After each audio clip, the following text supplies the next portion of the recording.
To avoid getting fired for never working overtime, I created the ultimate love brain persona for myself.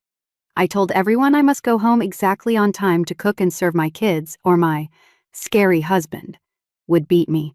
My colleagues all pitied me deeply. Little did I know, one day my company would be acquired by my ex-boyfriend. He flipped through everyone's attendance records and looked at me with a fake smile. You're the only one in the entire company who never stays late. And the reason is, you have to go home and cook for your husband and kids? A colleague nearby pleaded on my behalf. Boss, please have some sympathy. Her husband has a terrible temper. As she spoke, she pulled up my sleeve, revealing a fresh scrape on my arm. Julian's face went dark instantly. He dragged me straight into the CEO's office and slammed me against the door. His eyes were bloodshot, and he hissed through gritted teeth. Jade, we've only been broken up for 2 years, and you were in such a hurry to marry a piece of trash? Welcome to listen to my full Sweet Love series novel. I'm the blogger, Twilight's novel. Now, let's start the main story. When you're out in the world, your identity is whatever you give yourself. In the office, my persona was the ultimate devoted wife, married with kids. Every other sentence out of my mouth was about my husband and kids. Because of this, I was the only one who could leave exactly on time every day. Everyone knew that if I was late and dinner wasn't ready, I'd get a beating. I didn't care about overtime pay or fighting for vacation days. I had zero ambition and just stayed in my own lane. My colleagues loved having someone around who wasn't a threat. My real happiness started after work. Grabbing drinks with my best friend and watching handsome models, that was my real life.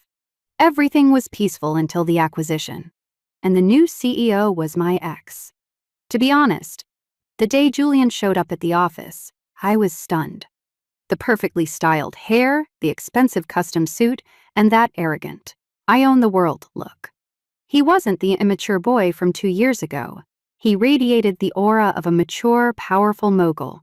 He had a fleet of assistants following him, walking with such force, he practically had a theme song. Everyone's eyes were glued to him. A second later, I couldn't help but sneeze. The smell of his cologne was way too strong. Are you a peacock now, Julian? Everyone turned to look at me. To maintain my tired mom persona, I was wearing a bulky black puffer jacket and tacky floral oversleeves. Julian's gaze landed on me, and he let out a short, mocking laugh. If I recall correctly, it seems this colleague is the only one who never works overtime. He pretended to flip through the records. Why? Is the overtime pay not good enough? We had subsidies, extra time off, and even reimbursed Uber rides. Jade, do you have an issue with the company? No, Mr. CEO, I replied blankly. An older colleague, seeing the new boss picking on me, rushed over to smooth things over. Mr. CEO, Jade really doesn't have it easy. My heart skipped a beat, sensing trouble, but it was too late. She grabbed my sleeve and pulled it up. A bright red scrape was clearly visible.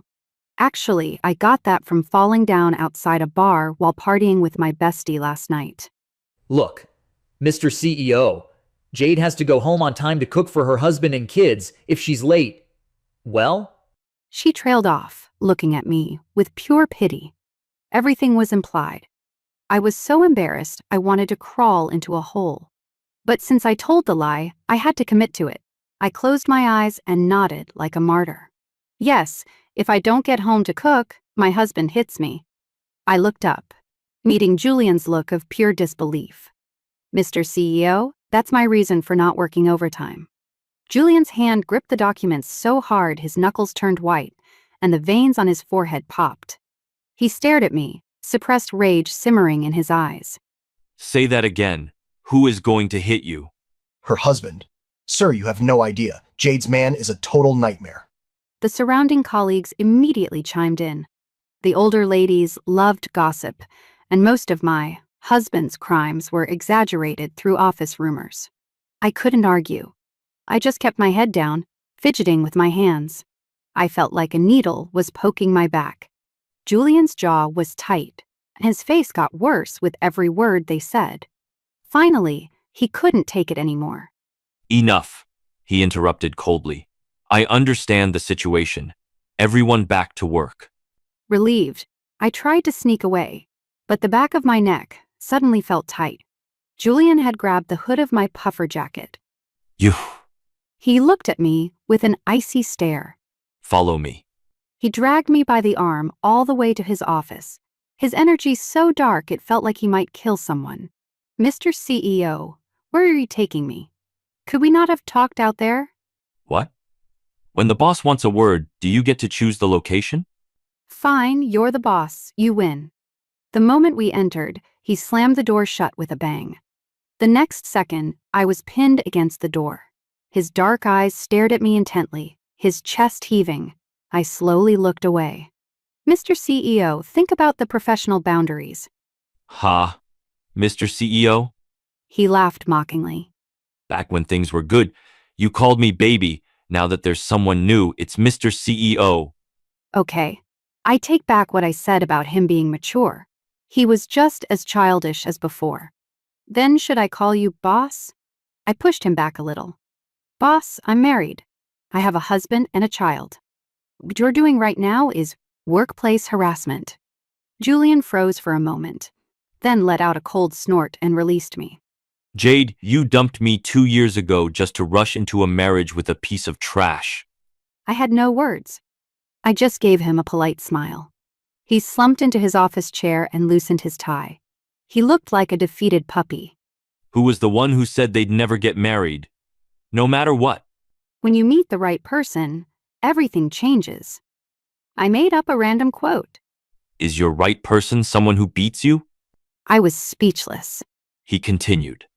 Everyone in your office knows your husband hits you. You disappear the second work ends because you're scared of a man. Is that what you said? I answered. Yes, I said that. Then why are you still defending him? He's actually quite nice to me when he's not hitting me. Julian looked at me with eyes full of pain and anger. How did you become like this? You used to slap me without even blinking. And when did you learn to cook? I used to be thankful if you didn't burn the kitchen down. It's only been 2 years. Where did that fierce girl go? When we were together, you said you were against marriage. For this scumbag, you managed to have a kid in 2 years? Was I just not the right season for you? I realized Julian was even more dramatic than me. Mr. CEO. I interrupted him. He looked up at me, looking pathetic, as if waiting for an explanation. Too bad I didn't have one. I gave a faint smile. It's clock-out time. I need to go home and cook. Jade. He was fuming, enunciating every word. I hate you. Hate me all you want, just don't cut my pay. Goodbye, Mr. CEO. I gently closed the door and didn't look back. The next few days were quiet. Julian didn't look for me. I secretly celebrated. It seemed the tired mom persona worked on exes too. Until one rainy day, I was standing on the curb, unable to catch a cab. A Porsche slowly pulled up in front of me. The window rolled down, and Julian leaned back, mocking me. In this heavy rain, your husband didn't come to pick you up? He's busy with work. I brushed it off. How busy could he be? He sneered. Haven't you heard? A man who loves his wife prospers. A man who mistreats her loses everything. Sure. He's not like you, the graduate of husband school. Julian was choked by my retort and frowned at me. Jade, with a mouth like yours, can anyone actually bully you? I didn't feel like arguing, so I just opened the door and sat inside. Let's go, Willow Creek Apartments. Who said I was giving you a ride? Still stubborn. I had seen him circling the block several times already. And I noticed 2 large boxes in the back seat, a limited edition giant Lego set and a full Barbie set. You even prepared gifts for my kid, and you're saying you're not giving me a ride? Caught in the act, his ears turned slightly red, and he cleared his throat awkwardly. I did the math. Is the kid his? He looked very confident in his theory. Did you marry a guy with a kid from a previous marriage? Is the little brat a boy or a girl? He's mine, I said seriously. My son. Then I added another blow. But he's only a year old. He can't play with Legos yet. Julian's hand tightened on the steering wheel. His breath hitched, and his voice trembled when he spoke again. Jade, we only broke up 2 years ago, and your son is over a year old. You mean you got with him immediately after we broke up? His eyes were already turning red. I shrugged. Maybe don't ask. I'm afraid you'll cry. He slammed the gas pedal and took off. Complete silence for the rest of the trip. When we reached my building, the driver was still pouting like an angry pufferfish. Before getting out, I said, "Let the past stay in the past. I'm glad to see you're a big CEO now. Bye." When I got home, I immediately saw the cat bowl knocked over on the floor, and Biggie, the fat cat, lying there with a grumpy face. Okay, it's raining. I'm just a little late. Don't be mad, little prince." I opened a can of wet food, mixed it into the kibble, and served it respectfully on his little table. A moment later, my phone rang. Julian's cold voice came through. You forgot the gifts for the kid. I looked at the cat face down in his food. Forget it. He'd probably just break them. Jade, he suddenly said my name deeply. Hmm? Divorce your husband. I'll be your husband. I froze for a few seconds. And then I laughed. "Mr. CEO, you're harassing me again." Then go ahead and sue me. I'm going crazy. His voice suddenly rose, full of breakdown and frustration. I'm sitting downstairs right now, looking at the light in your window, thinking about you living with another man. I want to come up there and shoot him. Childish, as always. Always talking about violence. I said calmly. "You've been back from the States for a while. You should know guns are illegal here." Can you not do this when I'm being serious? Fine, say what you want, and then go home. Divorce him. I'll raise the kid. I promise to treat him as my own. If you don't believe me, I'll go get a vasectomy right now. Seeing I was still silent, he got more desperate. The kid can take your last name. I'll take the kid's last name. Is that enough? Impressive. I finally spoke, wanting to applaud. "Why don't you just take my husband's last name while you're at it?"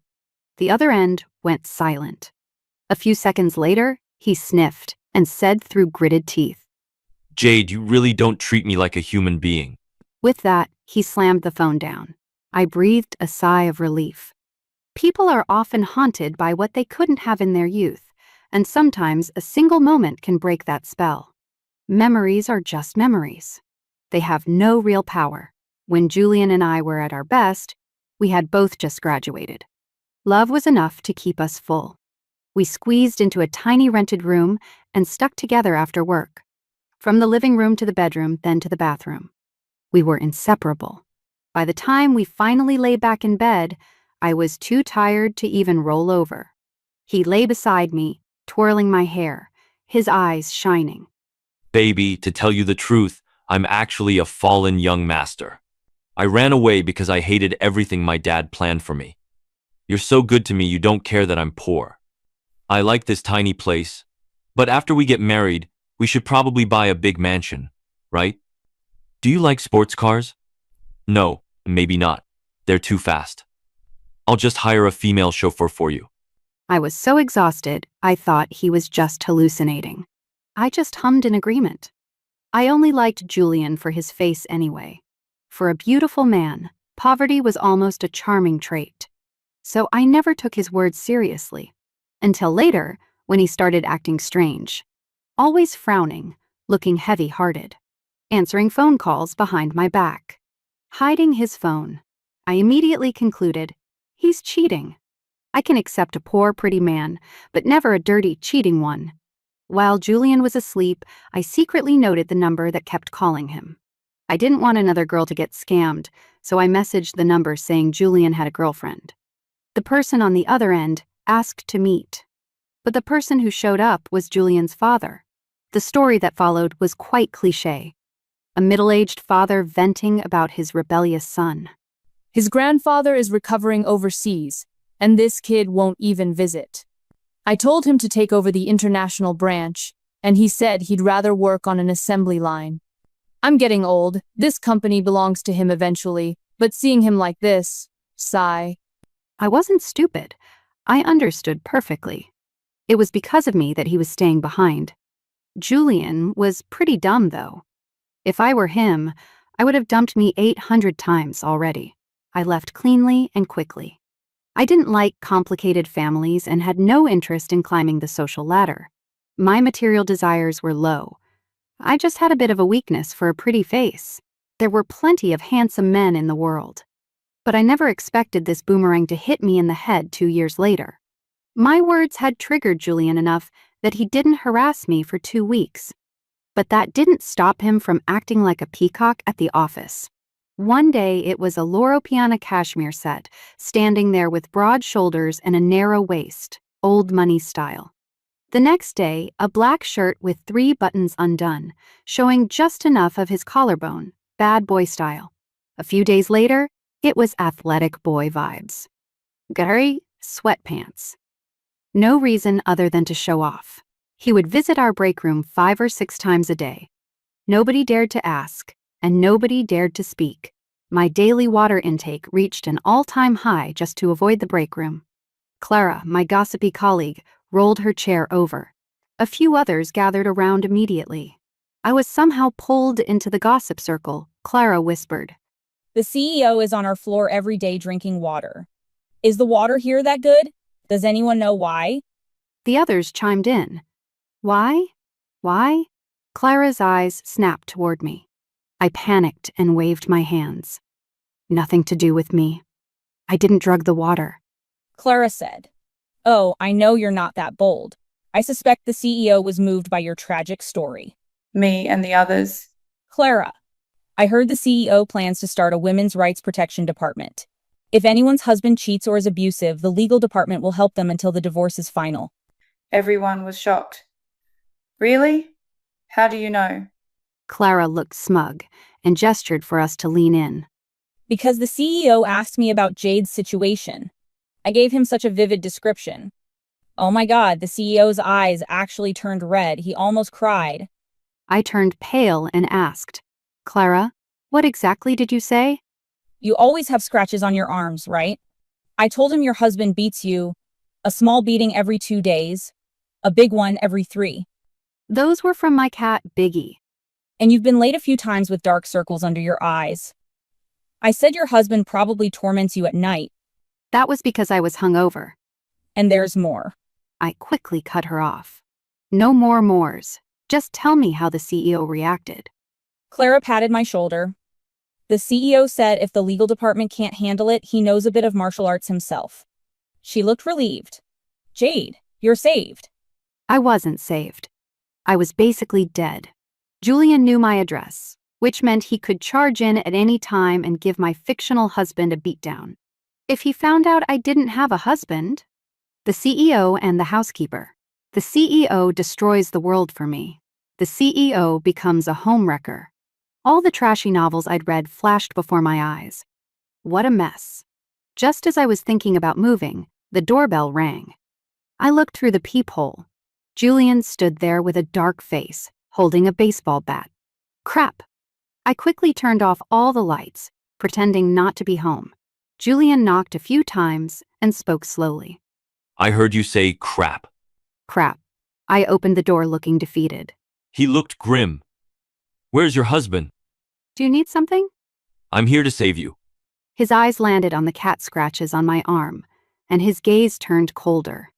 He pushed past me, baseball bat in hand, and stormed in. He searched the whole place. Nobody. Only a fat cat with fur standing up, glaring at him. He squinted. Husband and kid aren't home again? Wiki, he suddenly approached me suspiciously. For a married person with a 1-year-old, how are the husband and kid never home? Meow. Biggie let out a fierce growl at him. Julian suddenly laughed. He looked at me playfully. Your 1-year-old son, it's not this fat cat, is it? And do you have another cat or dog named husband? I was speechless. Julian had that. I'd figured it all out. Look on his face, and then he started meowing in the room. Biggie, tell Daddy, where's the other kitty named husband? Me and my cat looked at Julian like he was an idiot. I said flatly. Naming a cat husband? Don't you think that's tacky? You used to call me dog. Your taste has always been weird. That's because you actually were a dog. After searching for a while, he didn't find a second cat. But Julian didn't give up. He started feeding Biggie cat treats. Biggie, that traitorous fat cat, will follow anyone with food. Then my brother Maverick walked right through the front door. Me, Maverick, Julian, staring at each other. The air froze. Maverick spoke first. Jade, who is this? Luck was on my side. The perfect husband had just arrived. I rushed to speak. Honey, this is my boss. Maverick's frown deepened, and I winked at him like crazy. He got the message, gave me a look of pure judgment, but still reached out to Julian. Hello, boss. I'm Jade's husband. Julian's pupils shook. He silently reached out his hand. They gripped each other's hands, both applying pressure. Maverick was a rock climber. His grip strength was no joke. After a few seconds, Maverick let go. Julian's fingertips were white, and his face was pale, Maverick said calmly. Boss has a strong grip. You use that strength to hit your wife? Maverick looked at me, completely confused. I quickly jumped in. Honey, was the baby good at Mom's place these past few days? Oh yeah, he's great. Maverick handed me a container. Mom made your favorite braised pork. I immediately acted like a sweet wife. Tell Mom thanks for me. Seeing our sweet interaction, Julian's face got worse and worse. Maverick picked up the baseball bat from the floor. Is this a gift from the boss? Very unique. Excuse me. Julian snatched the stupid bat away and walked past us without a word. Goodbye. Maverick and I stood there watching his lonely, slumped figure disappear down the stairs. Maverick chuckled. Am I supposed to say? He looks like a dog? Julian's heart was completely shattered. That heartless woman from 2 years ago. Even if he wouldn't admit it, coming back to the country was entirely for her. He had even spent 6 months working out like a maniac just to fit into that John Wick suit style she once mentioned. The script in his head was Chapter 1, The Return. Chapter 2, Taking Back Everything That Belongs to Him. The reality was Chapter 1, The Return. Chapter 2, She has an alpha husband. Oh wait, not an alpha. The domestic abuse was a misunderstanding. The scratches were from a cat. So she was happily married with a cute son and a perfect family. Only he was like a stray dog that nobody wanted. 3 glasses of whiskey later, his head was full of her face. He couldn't stop messaging her. Bad woman. Bad woman, bad woman, bad woman, bad woman. I hate you. She didn't reply. 5 glasses of whiskey later, he turned into a full-on jilted lover. All my firsts were with you. Why won't you take responsibility? Don't you know a man's virtue is his best dowry? Now that you've taken my dowry and don't want me, what am I supposed to do? She replied. Suffer. 7 glasses of whiskey later, the messages started crossing moral lines. Your husband is never home anyway. When he's gone, I can stay with you. I'll park my car in your spot. When he comes back and sees it's taken, he'll call the number on the dash. I'll leave through the fire exit. He'll never find out. Isn't it perfect? She replied with a string of dots. Did you skip husband school to attend homewrecker classes? The bad woman didn't want him, not even as a secret lover. He really wanted to hang himself at her door with a rope, be a ghost and haunt her day and night.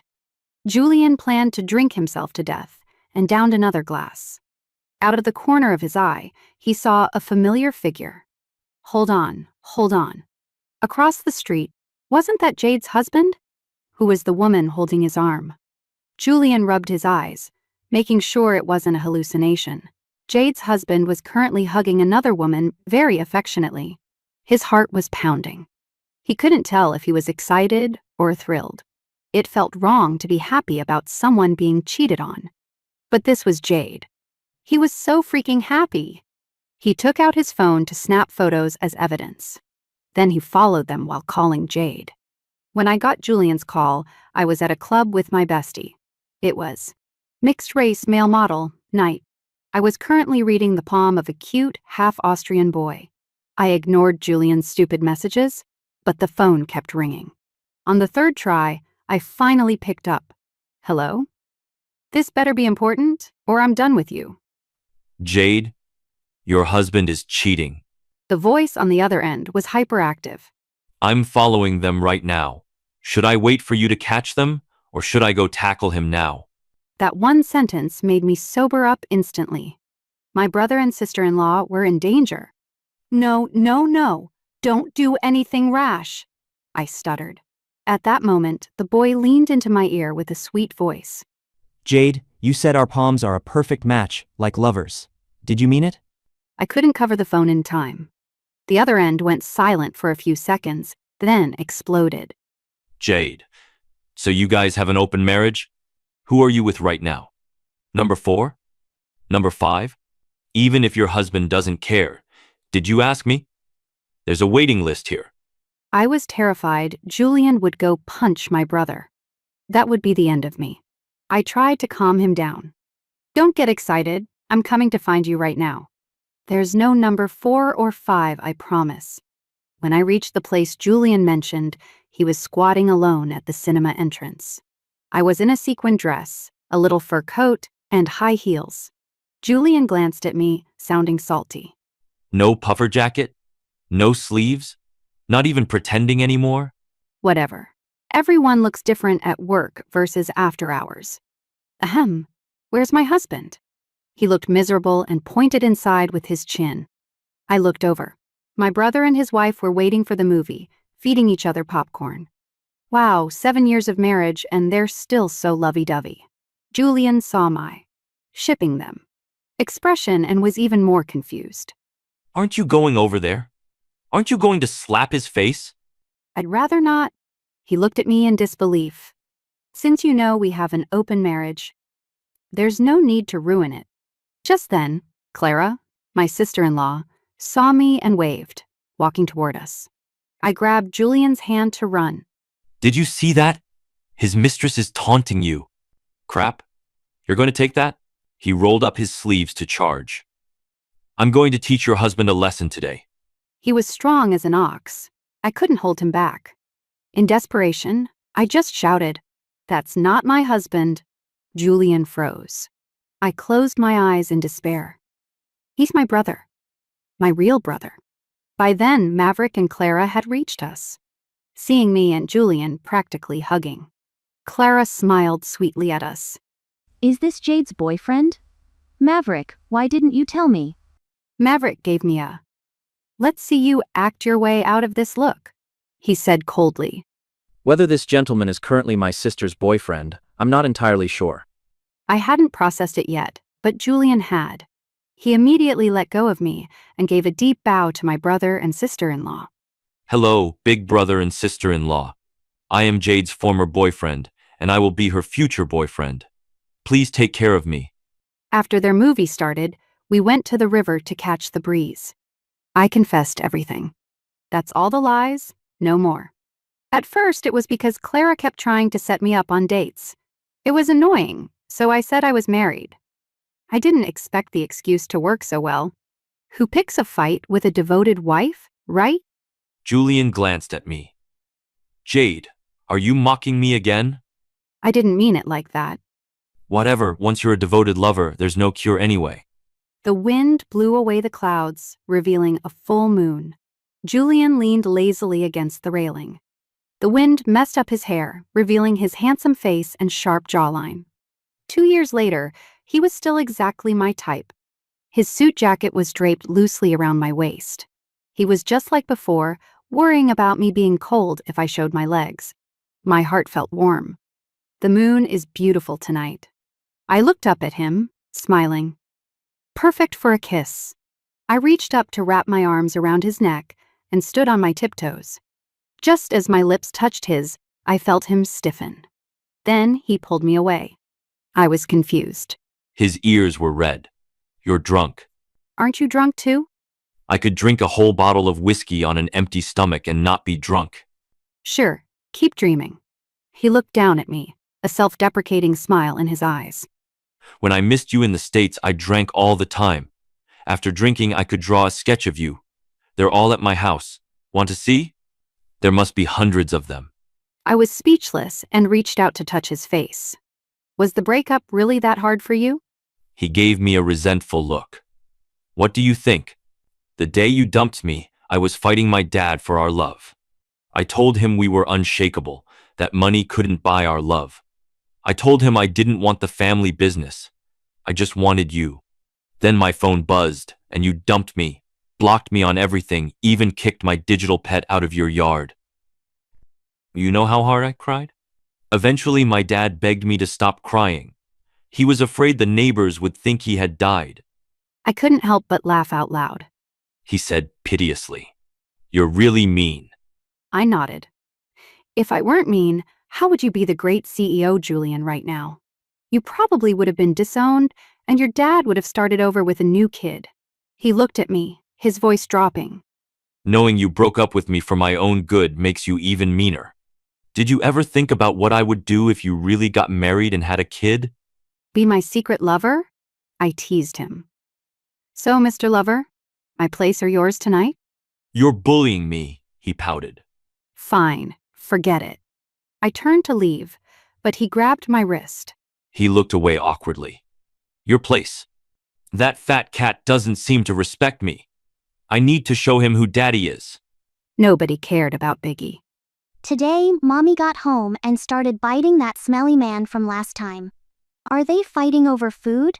Biggie wanted food too. He ran around meowing. Nobody noticed the cat. The bad man actually pinned Mommy to the sofa. Biggie was mad. Biggie's fur stood up. Biggie jumped toward the sofa. He failed. Biggie was too fat. Biggie rolled onto the floor. Biggie didn't give up. He did a flip and prepared to try again. Mommy on the sofa had already won.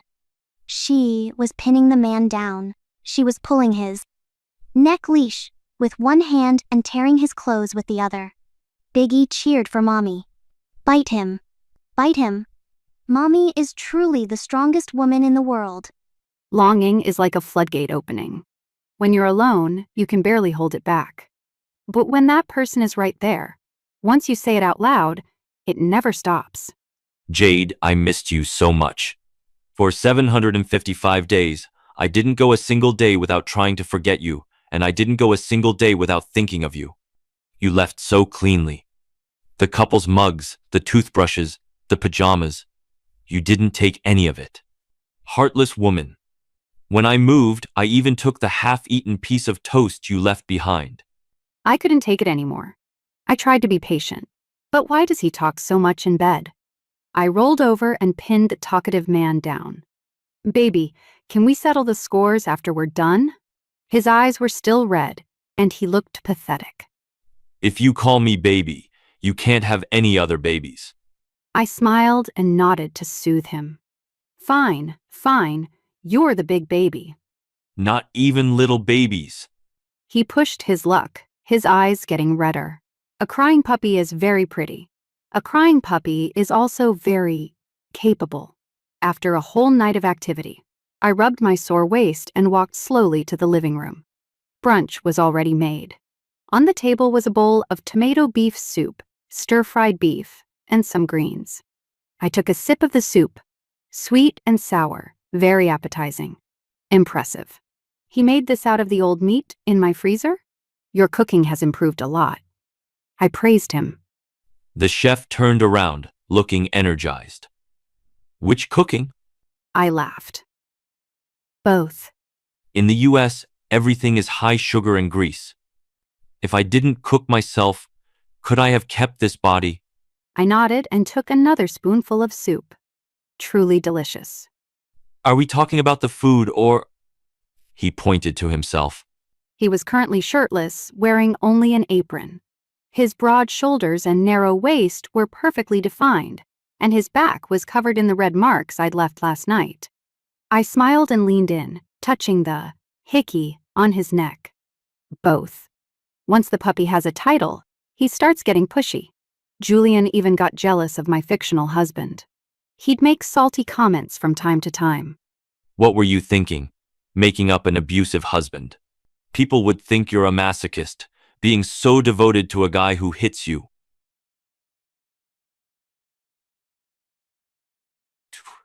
I ignored him and nodded. Sure, the real masochist is you. I give up. Jade. The puppy barked. I kissed him on the corner of his mouth. The puppy calmed down. His tone softened. If I hadn't shown up, how were you going to end that story about the alpha husband? I'd just be a widow. I had planned to have my fictional husband kick the bucket eventually. Then I'd be a poor widow. A single mom with a kid. It's a strong persona too. Julian didn't catch on. How would he die? That's easy. I made it up on the spot. The abuser got hit by a car and flattened. The abuser got struck by lightning and toasted. The abuser was sentenced to death by a new marriage protection law. It's so easy to write. I could publish a book called 100 Ways for an Abuser to Die. Since when does that law exist? Just wait for it. Maybe one day it will. When that day comes, women won't be so afraid of marriage anymore. As I spoke, Julian gently hugged me from behind. His chin rested on my head, his voice tender. So, was that why you said you wouldn't marry? He pulled a stack of documents from behind him and placed them in front of me. I was going to wait for the lawyer to finish, but I think now is the right time. What is it? I opened it and saw the titles. A property gift agreement and a notarized will. I turned to him sharply. A will? Are you terminally ill? Shut up. I'm perfectly healthy. He explained it all to me. The gift agreement transferred half of his assets to my name. Just half, okay? I'm not that generous yet, he added awkwardly. As for the will, it stated that after his death, all his property would belong to me. Julian looked a bit shy and cleared his throat. You don't want to get married, right? So we'll split my assets 50-50, and you're my sole heir. Technically, that makes you my wife anyway. My throat felt tight. My chest felt heavy. I had never felt this way before. I always thought I was logical and detached. I was cautious about love and human nature. But when someone puts their heart in front of you with such clumsy, foolish persistence, telling you this is how he loves you, I was moved to tears. Foolish Julian. That's a huge fortune we're talking about. Maybe it was the thought of having so much money, but I started crying. Julian panicked and grabbed tissues to wipe my face. Hey, why are you crying now? I planned for you to cry when you're counting the cash. I sat in the chair, looking down at the man kneeling in front of me. Julian. I sniffed and spoke seriously. You will never be my number one priority. Can you accept that? He carefully wiped away my last tear. Who is ahead of me? My parents are ahead of you. Biggie is ahead of you. My freedom is ahead of you. My dignity and my money are ahead of you. I shouldn't have asked. He sighed helplessly, stood up, and pulled me into his arms. The warmth of his hug made me feel safe. His tone was more serious than ever. Okay, I'm behind you. So I don't care how many things are in front of me, because I'll be behind you, always there to catch you.